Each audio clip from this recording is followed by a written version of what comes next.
শ্ৰীমতী হিমা দাস প্ৰসিদ্ধ এথলীট অৰ্জুন বিজয়ী অসমৰ স্বৰ্ণকন্যা জন্ম 9 জানুৱাৰী 2000 চন 2018 চনৰ এছিয়ান গেমছৰ ট্ৰেক এণ্ড ফিল্ডত অসমৰ গৌৰৱ ধ্বজা উৰুৱাই উত্তৰ পুৰুষলৈ মুকলি কৰিলে ক্ৰীড়াংগনৰ এখন সোণোৱালী দুৱাৰ 400 মিটাৰ ৰিলে আৰু মিক্স ৰিলেত স্বৰ্ণ পদক আৰু 400 মিটাৰ দৌৰত ৰূপৰ পদক অৰ্জন কৰি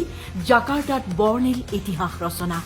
নতুন ৰাষ্ট্ৰীয় অভিলেখ স্থাপন 20 বছৰৰ অনুৰ্ধৰ বিশ্ব চেম্পিয়নশ্বিপত স্বৰ্ণ জয় কৰা প্ৰথমগৰাকী ভাৰতীয় এথলীট অসম কন্যা হিমা দাস